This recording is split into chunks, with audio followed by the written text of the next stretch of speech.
Good evening to all the aspirants of cooperative examinations. So I am starting this channel. এই চ্যানেলটা আমি চালু করেছি এবং এতে আমি বিভিন্ন সাবজেক্টস পড়াবো। তো আজকের প্রথম subject, today is the first subject that I have chosen, যেটা আমি সিলেক্ট করেছি আজকের জন্য, সেটা হচ্ছে অ্যানশিয়েন্ট অ্যান্ড মিডিয়েভাল হিস্ট্রি। এই টপিকটা খুবই important for anyone who is aspiring for state level civil service examinations. So as you can see the first slide, a first slide আমি এটা মেনশনও করেছি, I have mentioned it that it is very important topic for people who are aspiring for UPSC and for state level PSC exams. So let's get started first of all.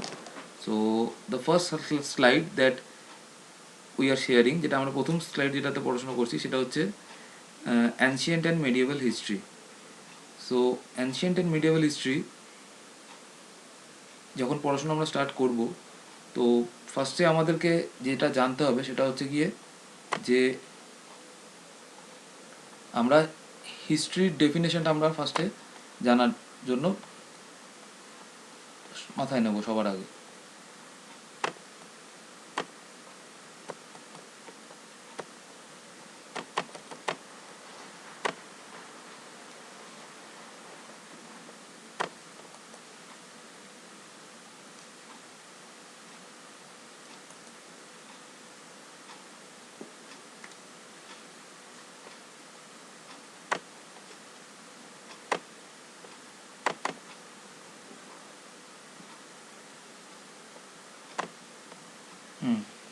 এবারে যেটাতে আমরা টপিকটাতে ছিলাম যে হিস্ট্রির definition আমাদের কাছে খুবই important, definition of history.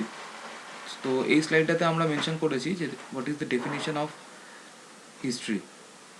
So the English word history comes from the Greek word that is historia.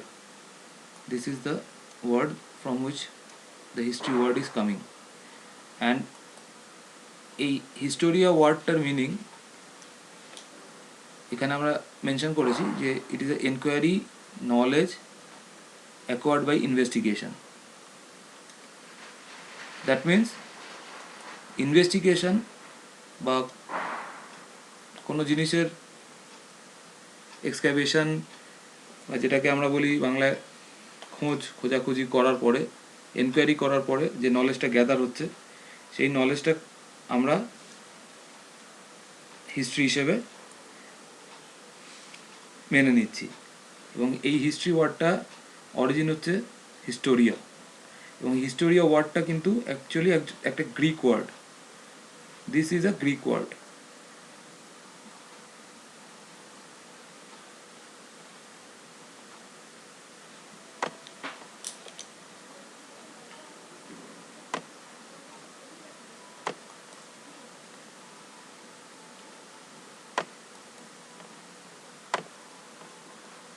Now coming to the next slide, it is important to understand যে হিস্ট্রিকে আমরা ঠিক কয়েক ভাগে ডিভাইড করতে পারি।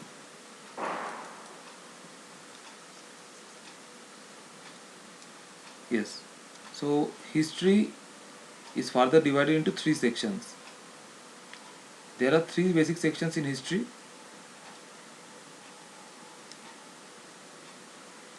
Number one is the prehistory, number two is the proto-history, and number three is history itself. So this pre and proto, these two terms are new. এই দুটো term আমাদের কাছে নতুন। আমরা হিস্ট্রির ব্যাপারে সবাই জানি, আমরা স্কুল লেভেলে সবাই আমরা হিস্ট্রি নিয়ে পড়াশোনা করেছি, আমরা জানি যে হিস্ট্রি জিনিসটা বেসিক্যালি কী। আমরা হিস্ট্রি পড়াশোনাতে সবাই acquainted, we are all acquainted. But when it comes to pre and proto, এটা এই দুটোর ব্যাপারে আমাদের কিন্তু ক্লিয়ার কনসেপ্ট নেই। We do not have any clear concept যে what is pre and what is proto history. হ্যাঁ, অনেকের থাকতে পারে, বাট বেসিক্যালি যারা হিস্ট্রি নিয়ে পড়াশোনা করেনি তাদের কাছে কিন্তু এই কনসেপ্টটা ক্লিয়ার না হওয়াটাই স্বাভাবিক। আমরা নেক্সট স্লাইডে মুভ করবো, যেখানে আমরা ডিটেলে প্রি প্রোটো হিস্ট্রির ব্যাপারে আলোচনা করব।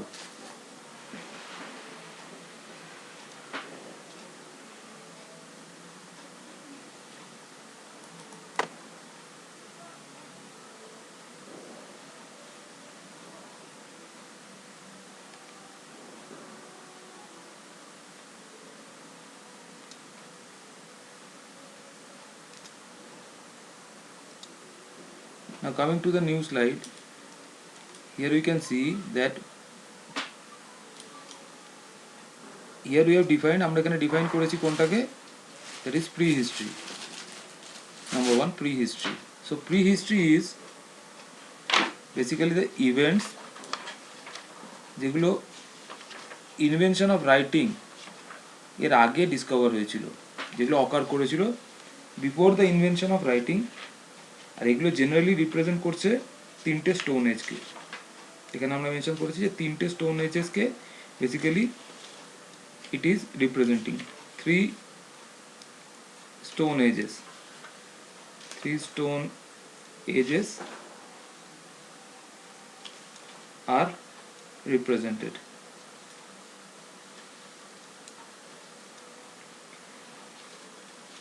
So again I am repeating, আমি আবার রিপিট করছি, প্রি হিস্ট্রি পার্ট কোনটা? Pre history part is events, মানে যে সেই সময়কাল বা সেই ঘটনা, সেই পার্টিকুলার টাইম যেটা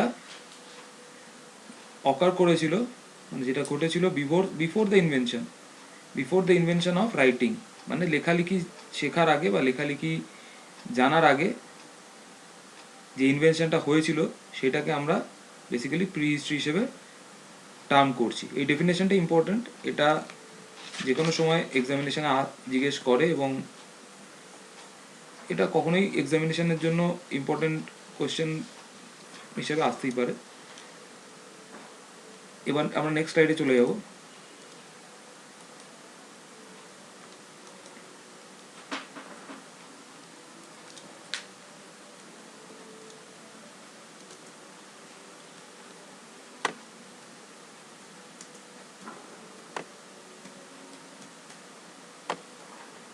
So here we comes in the new slide.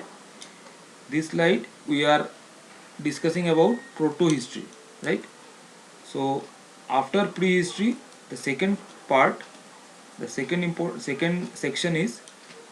section is proto-history, right? তাহলে এখানে দেখো proto-history ব্যাপারে যেটা মেনশন করা আছে, that proto-history is a period between prehistory and history. Means first we have discussed about prehistory and now we are discussing about proto-history.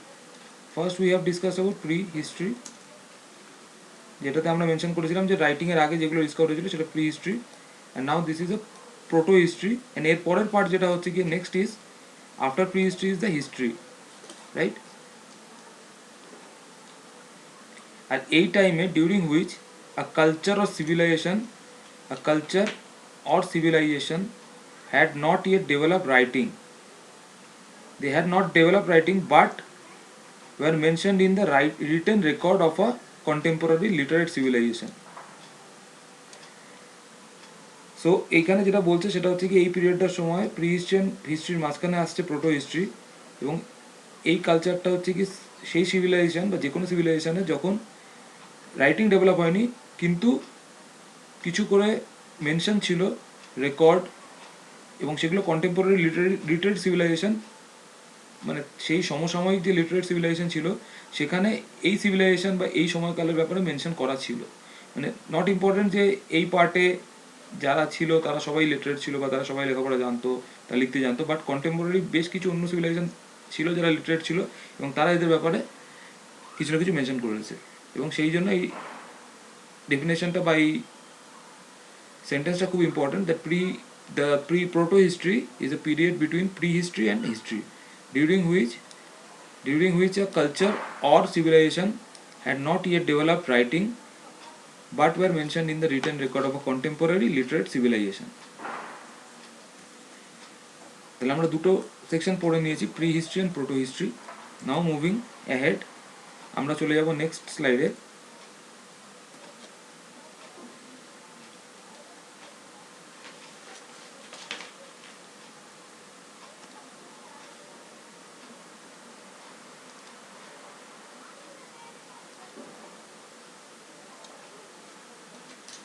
আচ্ছা, এই স্লাইডে এবার যেটা আমরা প্রি অ্যান্ড প্রোটো হিস্ট্রির পরে যেখানে আমরা চলে এসেছি সেটা হচ্ছে গিয়ে ইট ইজ দ্য হিস্ট্রি। এই স্লাইডটাতে আমরা হিস্ট্রিকে ফার্স্ট ডিফাইন করছি বা ফার্স্ট হিস্ট্রির ব্যাপারে আমরা পড়াশোনা শুরু করছি। So what is the definition of history? যদি আমরা ডেফিনেশনটা দেখতে চাই যে কোনো টেক্সট বুকে বা যে কোনো জায়গা থেকে এই ডেফিনেশনটাই আসবে। সেটা হচ্ছে গিয়ে study of the past, study of the past after the invention of writing, and the study of literate societies based on the written and archaeological sources. So এর আগে আমরা যেগুলো পড়েছিলাম প্রি অ্যান্ড প্রোটোতে, সেখানে কিন্তু ক্লিয়ারলি যেমন প্রি হিস্ট্রিতে আমাদের রাইটিংয়ের কোনো কনসেপ্ট ছিল না। প্রোটোর ক্ষেত্রে কন্টেম্পোরারি অন্য সিভিলাইজেশন তারা রাইটিং কিছু করে গেছিল এবং সেখান থেকে আমরা কিছু কনসেপ্ট বা আমাদের ডেটা পাওয়া গেছে, হিস্টোরিয়ানরা পেয়েছেন। But when it comes to the era or the part of history, so here it is clearly mentioned যে এখানে যত পুরনো অতীত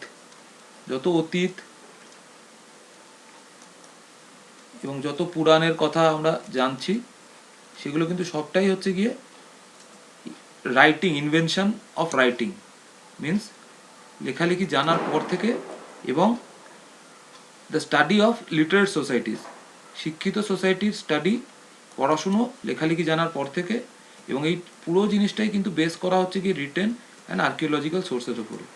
তো আর্কিওলজিক্যাল সোর্সেসের উপর আমরা পরে আসছি যে সোর্সেস আর্কিওলজিক্যাল এক্স্যাক্টলি অনেকেই জানো, সবাই জানো, বাট স্টিল আমরা আর্কিওলজিক্যাল সোর্সের ব্যাপারে এর পরের স্লাইডে আমরা নেক্সট স্লাইডগুলোতে আরও ক্লিয়ারলি পড়বো। তো ফার্স্ট অফ অল এই ডেফিনেশনটা সবাই নোট করে নিও। এই ডেফিনেশনটা হিস্ট্রির ইম্পর্টেন্ট আছে, যে কোনো কারোর নলেজে রাখা উচিত। এবার আমরা নেক্সট স্লাইডে মুভ করে যাব।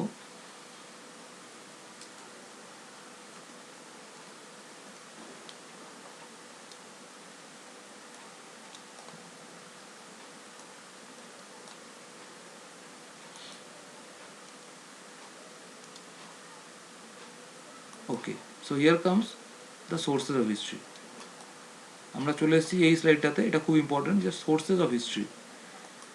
সো যখন আমরা সোর্সেস অফ হিস্ট্রি নিয়ে কথাবার্তা বলছি, সেক্ষেত্রে সোর্সেস অফ হিস্ট্রি কিন্তু basically it can be classified or it can be divided, classified or divided into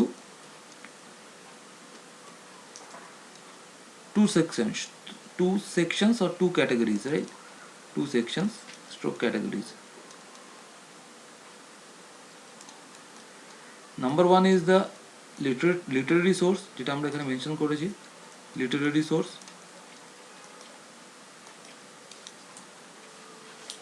And number two is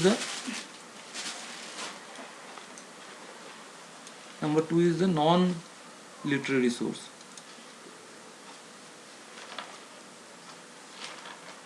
তাহলে এখান থেকে যে এই স্লাইড থেকে অনেকেই বুঝতে পারছো যে লিটারারি সোর্স মিনিংটা কী এবং নন লিটারারি সোর্স এক্স্যাক্টলি মিন কী করছে। তাও যারা খুব একটা ক্লিয়ার কনসেপ্ট নিতে পারছো না বা তাদের জন্য আমি এক্সপ্লেন করে দিচ্ছি যে লিটারারি সোর্স বলতে যেখানে আমরা রাইটিং থেকে, আমরা কোনো লিখিত কোনো পুঁথি, কোনো নথি, কোনো রাইটিংস থেকে আমরা সোর্সটা নিচ্ছি, ঠিক আছে, লিখিত। এবং যেখানে আমাদের কাছে কোনো সোর্স নেই, যেটা হচ্ছে গিয়ে নন লিটারারি সোর্স, সেগুলো হচ্ছে গিয়ে লেখালেখি ছাড়া যে সোর্সগুলো, তো সেইগুলোর ব্যাপারে ডিটেলে আমরা পরের স্লাইডে আসবো। তো সোর্সেস অফ হিস্ট্রি তাহলে দুটো ক্লাসিফিকেশন হচ্ছে, একটা হচ্ছে লিটারারি সোর্স, একটা হচ্ছে non literary source, which are the main origin of history, right, which are the main origin of history. Okay, now we'll move to the next slide.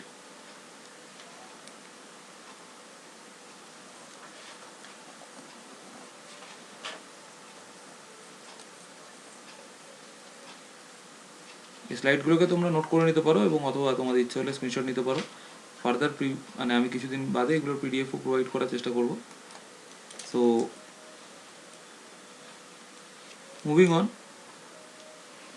we will move to the next slide.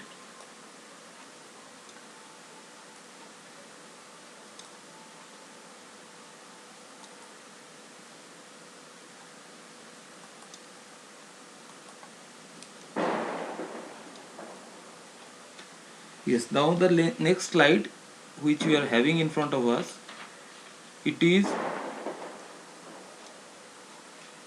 the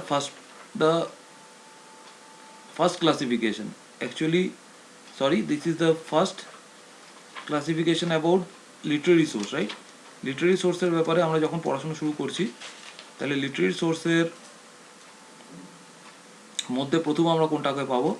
আমরা পাবো গিয়ে religious literature, right? Religious literature.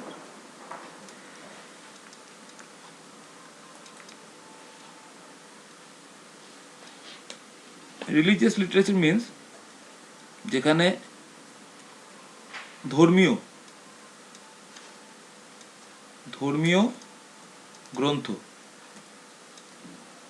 মানে আমরা যেরকম যে কোনো দেবদেবী mention পাই কোনো লেখালেখির মধ্যে, বা কোনো পুরাণের গল্প, যেখানে মেন থিমটা হচ্ছে কি রিলিজিয়ান বা রিলিজিয়াস, যেখানে ভগবান ঠাকুর, যেখানে মানুষের এই রিলিজিয়াস জিনিসগুলোরই মেনশন থাকে এবং সব কিছু বেস হয় রিলিজিয়ানের উপর।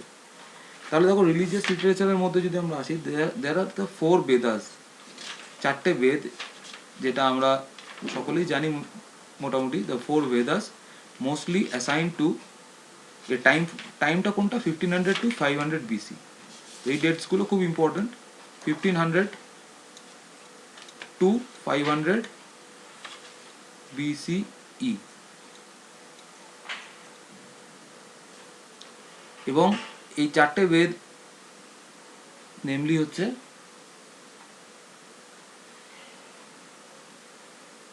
the 4 বেদ, নেমলি এটা হচ্ছে ঋগ্বেদ, এটা হচ্ছে নেক্সট হচ্ছে গিয়ে Samaveda, next is Yajurveda, and then is Atharvaveda. এখানে একটা জিনিস মেনশন করা দরকার যে Rigveda mainly consists of prayers, and the Sama, Yajur and Atharva mainly containing prayers, rituals, magic and mythological stories. তাহলে এই জিনিসটা ইম্পর্টেন্ট, যে কোয়েশ্চেনে আসতে পারে বা যে কোনো কারো নলেজে রাখা উচিত, যে ঋগ্বেদের মেন কনসেপ্টটা ছিল শুধু প্রার্থনা, প্রেয়ার্স মিনস প্রার্থনা। বাট অ্যাপার্ট ফ্রম দিস, এগুলো ছাড়া সামবেদ, যজুর্বেদ আর অথর্ববেদ, তার মধ্যে ছিল পার্টস কী ছিল? প্রেয়ার্স ছিল, রিচুয়ালস ছিল, রিচুয়ালস মানে যেগুলো নিয়ম, পূজা অর্চনা করার যে পদ্ধতি, ম্যাজিক মানে জাদু, এবং মাইথোলজিক্যাল স্টোরিজ মানে পুরাণের গল্প। তাহলে ফার্স্টটা সবার কাছে ক্লিয়ার হয়ে গেছে, রিলিজিয়াস লিটারেচার। এরপর আমরা নেক্সট স্লাইডে মুভ করে যাব। জাস্ট আমি স্লাইডটা ক্লিয়ার করে নিচ্ছি, করে নিয়ে আমি নেক্সট স্লাইডে মুভ করে যাব।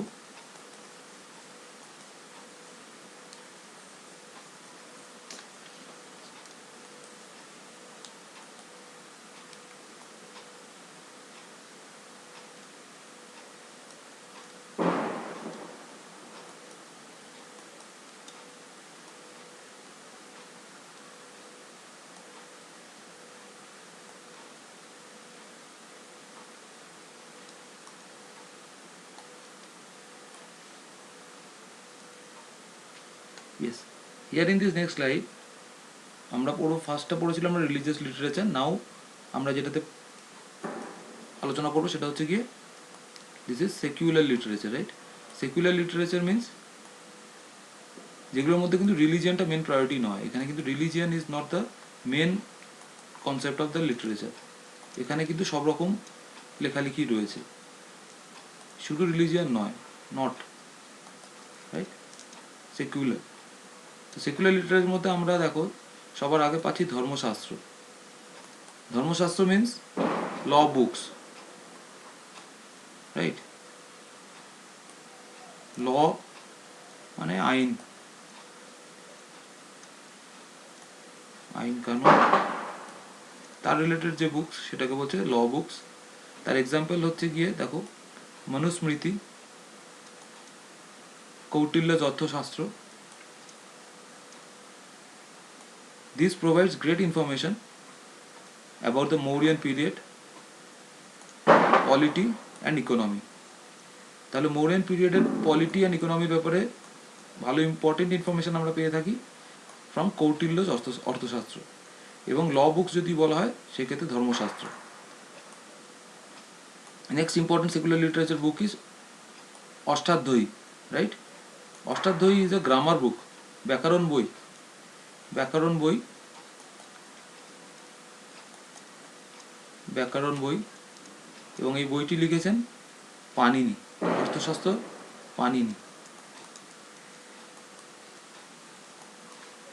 এটা খুবই মানে সবারই জানা এবং খুবই ওয়েল নোন, প্রচলিত যে পাণিনির অর্থশাস্ত্র। এবার দেখো মহাকবি কালিদাস, মহাকবি কালিদাসের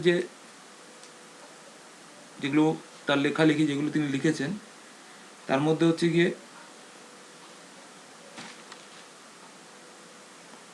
মহাকবি কালিদাসের যেগুলি ইম্পর্ট্যান্ট কন্ট্রিবিউশন যেগুলো উনি রচনা করেছেন তার মধ্যে হচ্ছে গিয়ে number 1 is Abhijnana Shakuntalam, number 2 is Ritu Samhara and Meghadutam. আর এই মেঘদত্তম কি প্রোভাইড করে? Social and cultural life of the Guptas. The social and cultural life of the Gupta age, Gupta dynasty যেটাই আমরা বলতে পারি, গুপ্তা এজ বা ডাইনেস্টি, সেটার ব্যাপারে ক্লিয়ার কনসেপ্ট আমরা পাচ্ছি মেঘদত্তম। তাহলে কালিদাসের তিনটে মোস্ট ইম্পর্টেন্ট হচ্ছে কি অভিজ্ঞান শকুন্তলম, ঋতু সংহারা অ্যান্ড মেঘদত্তম।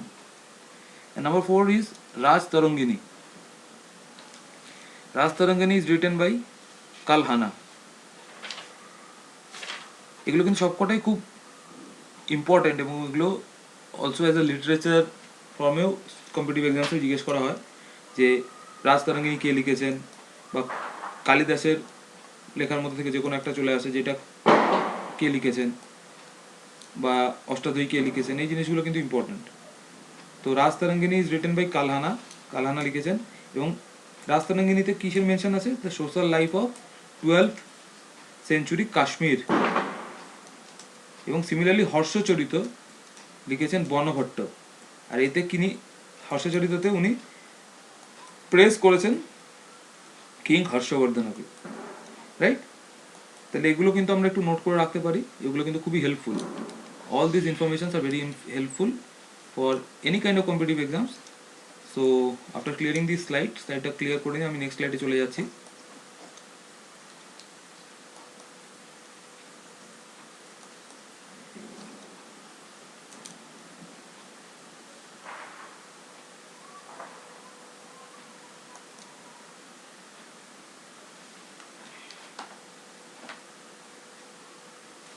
আমরা আমাদের সেশনের শেষের দিকে চলে এসেছি।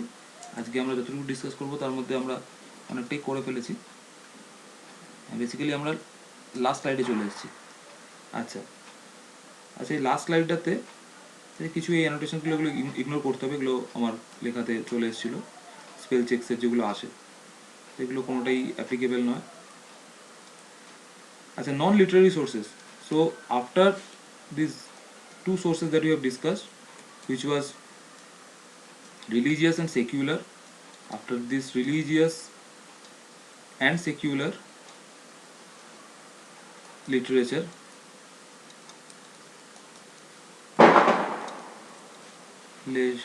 we are coming into this non-literary sources part. The non-literary sources meaning টা কি? Non-literary means যেখানে কিন্তু ক্লিয়ারলি কোনো লিটারেচার নয়, literature is not present here, literature কিন্তু নেই, লেখালেখি বা সাহিত্য বা কোনো কিছু কিন্তু নেই।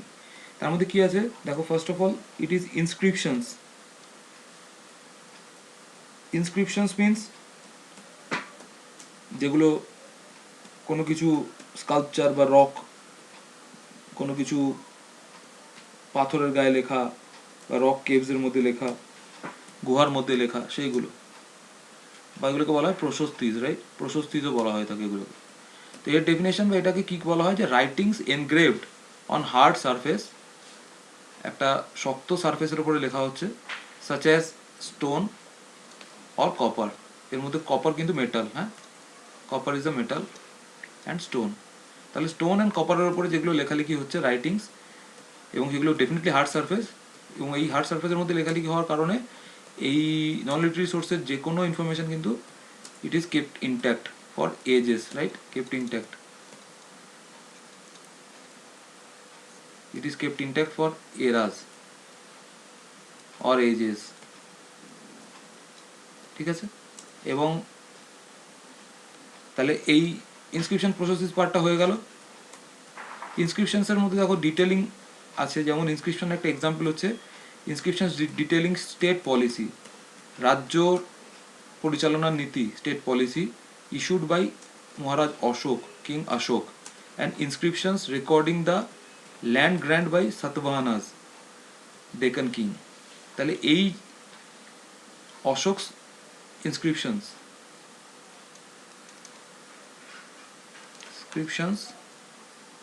and Satavahanas, both two are very important, কারণ আমরা অশোকের প্রচুর ইনস্ক্রিপশন পাবো ফার্দার যখন আমরা পড়াশোনা করব, এবং সাতবাহানাসের ব্যাপারেও কিন্তু আমরা ক্লিয়ারলি জানতে পারছি যে তাদের রেকর্ডিংসগুলো ইনস্ক্রিপশনসের মধ্যে দিয়ে রয়েছে। আচ্ছা, ইনস্ক্রিপশনসের পরে চলে আসছি আমরা আর্কিওলজি, মিনস খনন কার্য। খনন কার্য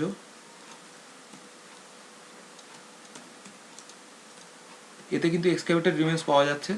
তার সবথেকে বড় এক্সাম্পল হচ্ছে হারাপ্পান পিরিয়ড, রাইট?